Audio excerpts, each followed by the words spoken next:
La carta de Judas, o más precisamente Judá, de acuerdo con la pronunciación de su nombre tanto en griego como en hebreo. Judá era uno de los 4 hermanos de Jesús que se mencionan en los evangelios. Ninguno de los hermanos siguió a Jesús como el Mesías antes de su muerte, pero después lo vieron resucitado y se convirtieron en sus discípulos. Todos estos hermanos de Jesús eventualmente se hicieron líderes en las primeras comunidades de judíos cristianos. Judá era conocido como un maestro viajero y misionero, y esto nos provee el trasfondo para entender el propósito de esta carta. No sabemos a qué comunidad de iglesia en específico le escribió, pero lo más probable es que estuviera compuesta en su mayoría de judíos mesiánicos. Su estilo de escritura asume un profundo conocimiento de las escrituras hebreas del Antiguo Testamento, como también de otra literatura judía popular. Judas se ha enterado de una crisis que enfrenta esta iglesia, y esto nos ayuda a entender el diseño de la carta. Empieza con un cargo inicial, seguido por una larga advertencia y acusación contra los líderes corruptos que han influenciado a esta iglesia. Y luego, Judá cierra completando el encargo de lo que esta iglesia debe hacer. Judá comienza pidiendo a esta iglesia que luche por la verdadera fe cristiana. Él dice que su plan había sido escribir una obra más larga que explorara nuestra salvación compartida a través del Mesías. Pero ese proyecto, dice él, se retrasó cuando escuchó las noticias urgentes acerca de esta iglesia. Y así, él escribió esta profunda pero muy breve carta. Judá no empieza hablando de cómo ellos deben luchar por la fe. Más bien, él primero les explica el por qué. Es por los maestros corruptos que se han infiltrado en esta iglesia. Y él no ataca sus enseñanzas, sino su manera de vivir. Su transigencia moral es lo que te dice que tienen una mala teología. Primero que nada, ellos han distorsionado la gracia de Dios como una licencia para pecar. Ellos piensan que han sido perdonados y que ahora tienen el Espíritu de Dios, así que pueden hacer lo que quieran, especialmente en lo que se trata de dinero y sexo. Y entonces Judá dice que ellos están traicionando a Jesús al rechazar su autoridad y sus enseñanzas. Y Judá quiere que esta iglesia sepa que la aparición de estos maestros no es una sorpresa. Por ello, continúa con una advertencia más larga para que se mantengan alejados de ellos. Él primero ofrece 2 grupos de 3 ejemplos del Antiguo Testamento. El primer trío es acerca de personas rebeldes, quienes en el pasado recibieron justicia divina. Los israelitas, que se rebelaron contra Dios en el desierto, obtuvieron lo que querían y murieron en medio de la nada. Él después habla de una historia acerca de ángeles que están aprisionados por su rebelión hasta que se enfrentan a la justicia de Dios. Él se está refiriendo a la interpretación de la historia en Génesis 6, ofrecida en la popular obra judía llamada Primera de Enoc, donde los hijos de Dios se interpretan como ángeles que se rebelaron contra Dios, tuvieron sexo con mujeres y fueron juzgados por ello. Judá enlaza esta historia a su tercer ejemplo sobre la ruina de Sodoma y Gomorra en Génesis, donde hombres violentos intentaron tener sexo con ángeles enviados por Dios en forma de humanos. Ambas historias son acerca de la rebelión contra el orden de Dios que llevó a la inmoralidad sexual, y es precisamente de esto que los falsos maestros son culpables. Después de esto, Judá ofrece un ejemplo adicional de un popular texto judío llamado el Testamento de Moisés. Al igual que Enoc, este no era parte de las escrituras del Antiguo Testamento, sino que era un recuento creativo de los últimos días y palabras de Moisés, basado en Deuteronomio.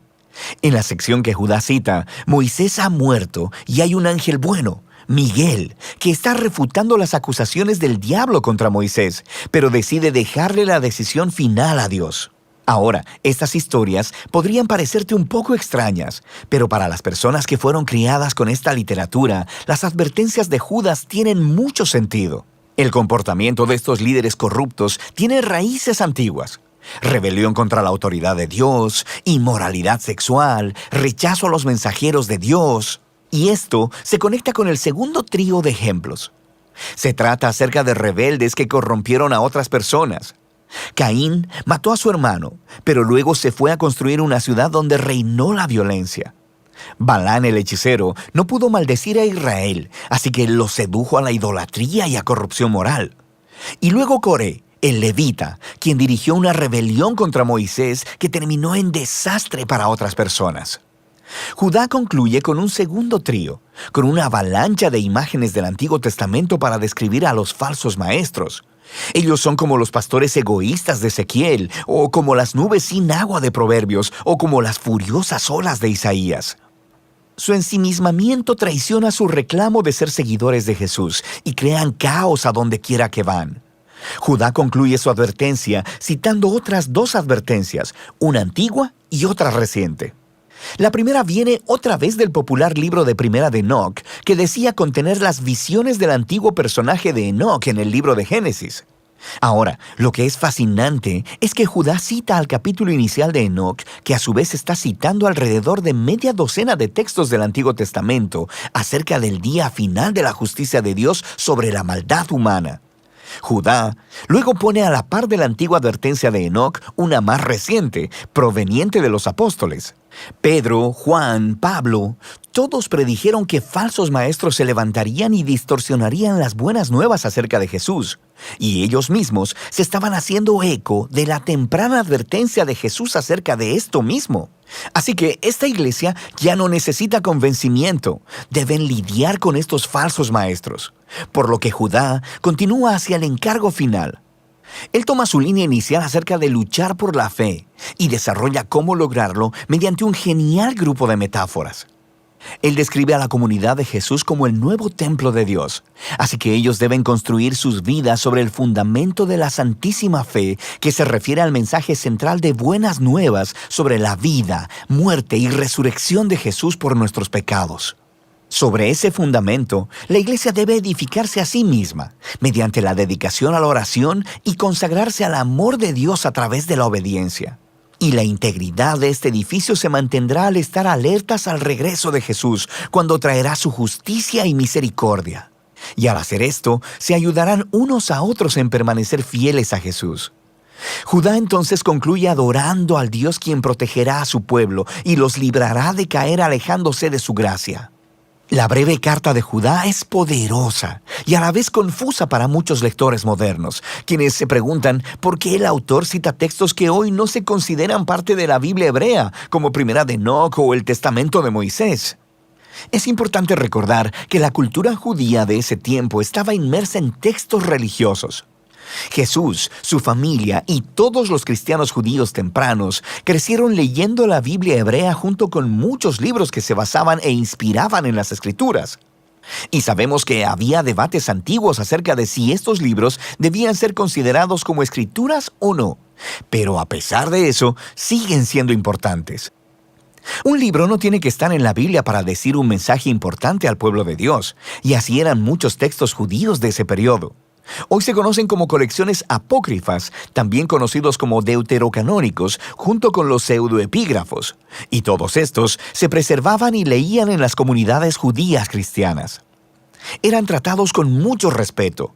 Esto no significa que hubieran sido seleccionados como parte de la Biblia hebrea, pero sí son parte de la tradición bíblica. Y así Judá, que conocía a sus lectores, sabía que ellos valorarían las palabras de Primera de Enoc y las usó para comunicar su mensaje, que es este. La gracia de Dios a través de Jesús demanda una respuesta de toda la vida, no solo a sentir intelectualmente. Nota que Judá no critica ni se enfoca en la teología de los maestros, sino en su manera inmoral de vivir, la cual niega a Jesús. Así que Judá está aplicando aquí lo que Jesús les enseñó a sus discípulos. Si realmente me aman, obedecerán mis enseñanzas. Para los cristianos, la manera en que vives es el indicador más confiable de lo que realmente crees. Y de eso se trata la carta de Judas.